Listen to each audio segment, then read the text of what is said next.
Pozdravljeni! Pred vami je nov, tokrat že 17. tedenski pregled novic z obveznim komentarjem in upam, da bo vsak izmed vas dobil vsaj nekaj zanimivega, kar se je zgodilo v preteklem tednu v svetu Formule 1.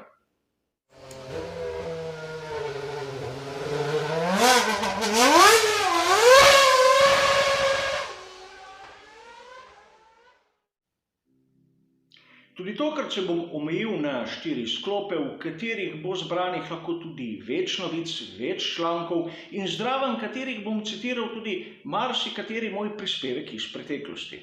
Kot ponavadi, kogar zanima, bo dobil vse bližnjice v opisu, a da ne tratimo časa, lotimo se kar prvega sklopa, prve novice.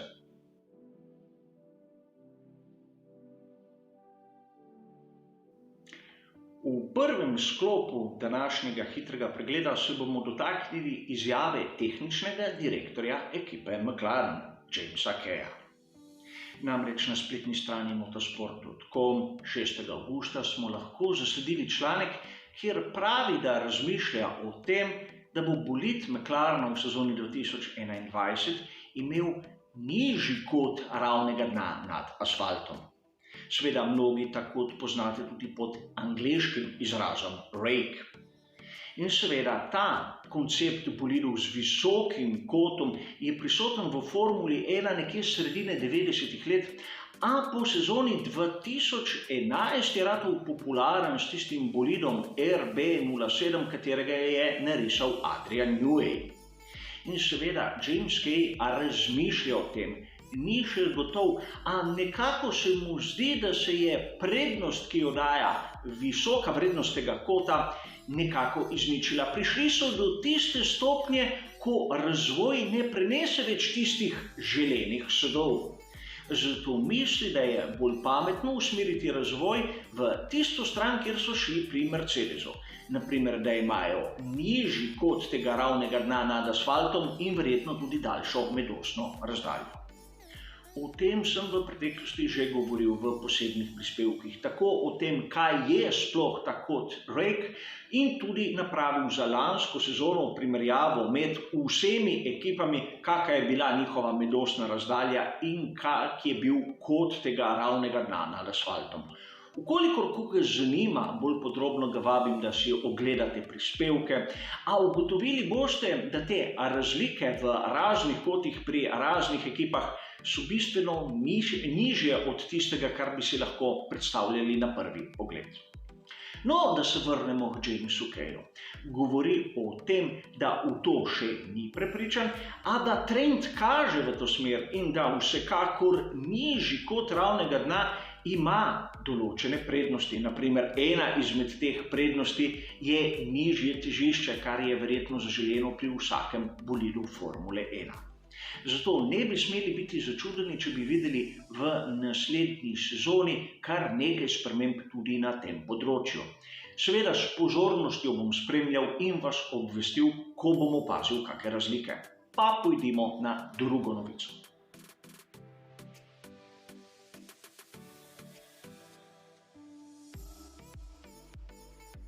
Tudi v drugem sklopu se bomo najprej ozrli na članek, katerega je objavila spletna stran motorsport.com, natančneje 8.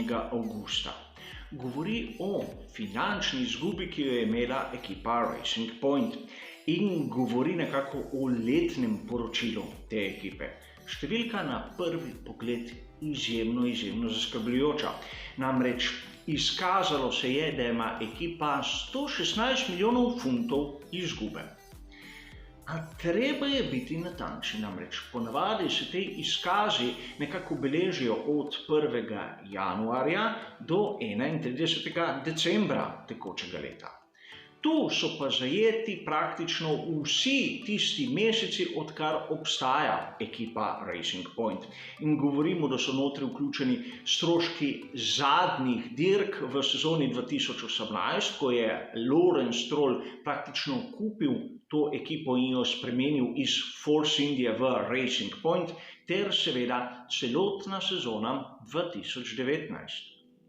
Ves tisti denar, ki ga je dobila Force India iz naslova televizijskih pravic, seveda tu ni vključen. Zato vodja ekipe Otmar Zandschauer govori o tem, da realna izguba je tam okrog 25 milijonov funtov in misli, da v naslednjem obdobju bodo z lahkoto prišli na ničlo, celo lahko bi rekli pozitivno ničlo. A zopet lahko vidimo, kako v svetu Formule 1 razni milijoni, odvisno kako so knjiženi, pridejo in grejo. In zgleda, da te fantastične številke, ki nam jih razni viri servirajo, so samo pesek v oči in da v ozadju gre za veliko pretakanje denarja, katero pa nima veze s Formulo 1. Poleg tega v tem članku je omenjena zanimiva novica. Namreč ekipo Racing Point je kupila skupina investitorjev in plačala je za njo okrog 200 milijonov funtov. In zanimivo je, kak delež ima Lawrence Stroll v tej skupini, katera obvlada ekipo Racing Point. No, po vloženem denarju ima 71% delež, kar moramo imeti v mislih, ko bomo razmišljali, kdo je glavni pri odločanju v tej ekipi.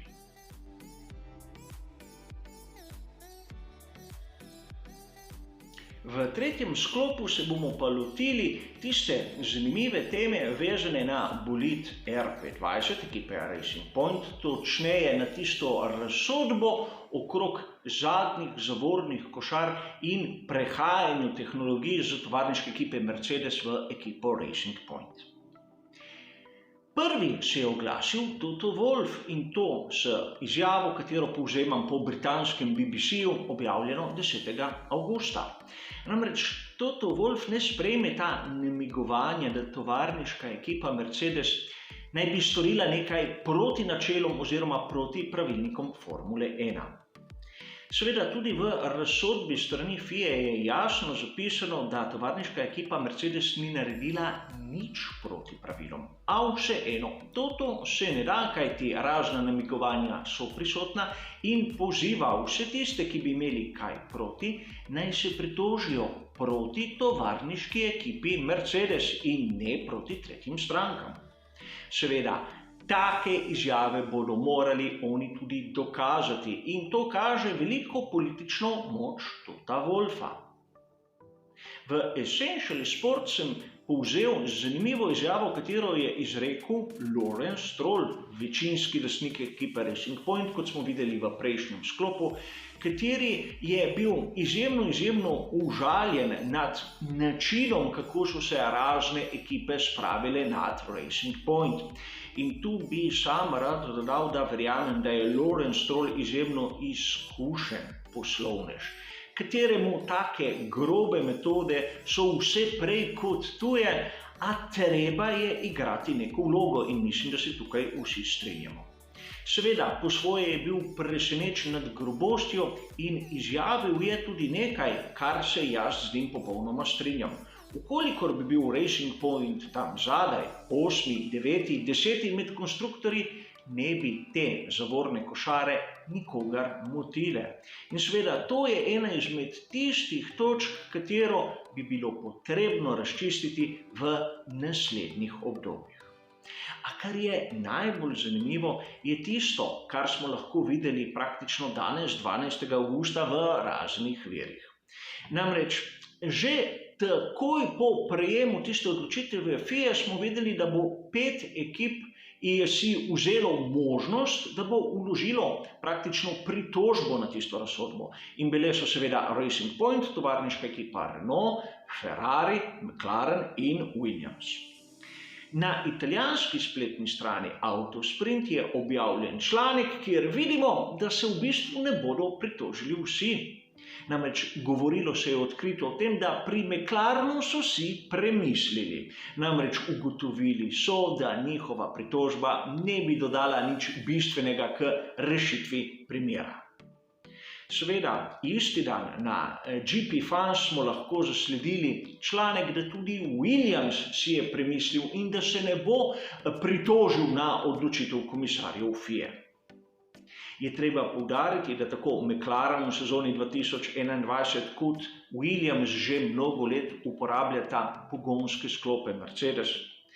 Sicer odkrito nihče ne bo priznal, da je prišlo do kakega pritiska strani tovarniške ekipe Mercedes, a mislim, da je vsem nam jasno, kako delujejo te politične igre znotraj Formule 1.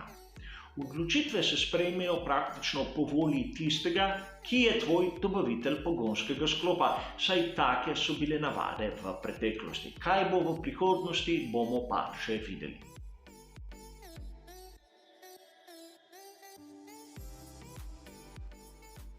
V zadnjem sklopu se bomo pa malce ukvarjali z možnostmi, ki jih ima Nico Hülkenberg, da bo prisoten v Formuli 1 skozi celotno sezono 2021.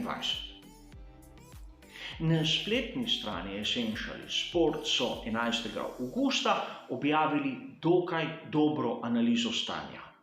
In v njej so razdelali vse realne možnosti, ki jih ima Nico Hülkenberg. Kar se tiče možnosti za prosti sedež, so praktično omejili izbor na dve ekipi. Na ekipo Haas in na ekipo Alfa Romeo Racing. Pri ekipi Haas so točno povedali, da njihovo tehnično stanje bi lahko bilo tako, da bi odvrnilo tudi Hülkenberga, čeprav po drugi strani tehnično stanje pri ekipi Alfa Romeo Racing ni bistveno boljše. A tu so poudarjali dve točki, kateri sta v prid te ekipe. Prvič je ta, da Nico Hülkenberg z njimi je že sodeloval v času, ko so se klicali Sauber. In druga točka je ta, da se izjemno dobro pozna s Fredericom Vasserjem. In to je potrdil tudi v podcastu, katerega navajajo v tem članku in bližnjico, do katerega dobite na dnu tega članka. Seveda nič uradnega in nič podpisanega, a dejstvo je, da Vasser in Hülkenberg sta sodelovala v času Formule 2, ko je Hülkenberg vozil za Vasserjevo ekipo Art. In seveda te naveze v Formuli 1 nekaj štejejo. Čeprav lepo v članku poudarjajo, da nič ni še podpisanega in da nihče ne izključuje na primer prihoda Sergija Pereza. Namreč znana je tista zgodba, da bi mu pretrgali pogodbo pri Racing Pointu in zavedati se moramo, Sergio Perez nosi seboj doto težko $15 milijonov letno od svojih osebnih pokroviteljev. In seveda tudi Kimi Raikkonen ni še rekel zadnje, ali bo vztrajal, ali bo prenehal in kaj se bo odločil. Zavedati se moramo, da pri ekipi Alfa Romeo Racing je en sedež tistega, ki zbere ekipa, drugi sedež zbere vozniška šola Ferrarija.